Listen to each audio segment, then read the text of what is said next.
And in developing training for staff, not specifically in relation to ensuring high fidelity, but just understanding that TC principles and TC ethos, what are your recommendations there from what you've seen? The one I finally kind of landed on, a center of excellence. Oh, tell me more, because, as we've discussed, Judge, we are looking at creating that here at Lakeview, especially in conjunction with the Recovery Training Institute of Alberta. So, tell me more about that concept. Right, that's right. But I couldn't help stating it right here because I'd be dodging what I really believe, and that is that whole training requirement. Because you're hearing a lot of information today that if you buy into it, you realize, oh, wait a minute, you can't simply have a conversation with a staff person. They're going to have to go through yet another process here. And they will. And it should be right. And not only this, I'll whisper in your ear, ultimately the residents are going to have to go through the same process. But that one is even further on in the advancement of this. Namely, understanding the TC intellectually. We tell people you get it through lived experience in here. That's how you change. And that's true. That's the change process. I've now discovered in all this work, when they also have at the right time in their treatment, an intellectual understanding of it. That theory. Yeah. It facilitates it. The train moves fast for them, particularly for this later generation of clients who do it better than any earlier generation of clients that I've ever seen it. The moment they hear about why you do it, it's like intriguing to them, So I'm very encouraged by that. So why we need a center of excellence? To produce that. And that is, in that center of excellence, it usually means you're in the best hospital in the country. You're seeing the patients that you're supposed to see. You're seeing everything that's supposed to be done with them. This is the great manager institutes and so on. Where do people get the most advanced training? Right? They go to a center of excellence. And then it's got to be a combination of both didactic and experiential training. That whole curriculum has to be devised and constructed. There are pointers for how to do that. And then you set that in motion. It becomes also really the kind of the major citadel for a particular region. You want to learn how to do community as method? That's how you go there. Uh-huh. I want to see that regionally in Canada. I want to see it in the United States. Then I want to see it worldwide. So when we talk about the centers of excellence, then this is a concept that I know that we've been talking about for a number of years, and we've got the real opportunity here at Lakeview to look at developing that. Do you really think that's going to help the future of TC and taking the model forward now and holding on to like a high fidelity model?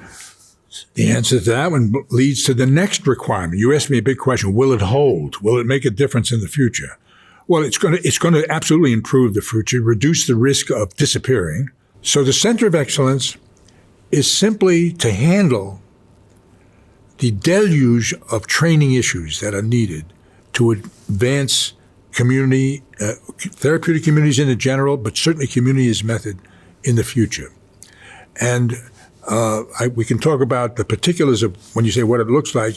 That's a kind of planning story about how do you set that up, what's the curriculum of that, what's the funding of that, and so on, and when and how do you evaluate whether it's doing what it's doing. But once it's there, it's in the same way even in our own industry. When people finally wanted to go to a long-term treatment, people would ask, where do I go? And I would point out, first places in the early years, I'd point out Phoenix House, go to Phoenix House. I know what they're doing there, and I see what's in there. Daytop, we had great programs. You had great traditional programs. You can count on them. So there's no mystery in this center of excellence. This place should be a center of excellence, but it's got to get there. And so once you get there, you will then become, in my view, in my fantasy, a regional start, which will essentially provide a basis for a policy which will go regional. To handle populations across Canada, United States, my conclusion has been what I've learned in all this talk that you've been hearing. If we really had regional centers of excellence, if they really undergone the change, if we're producing it, looks very conventional, and it turns out it's a very conventional suggestion. Mm-hmm.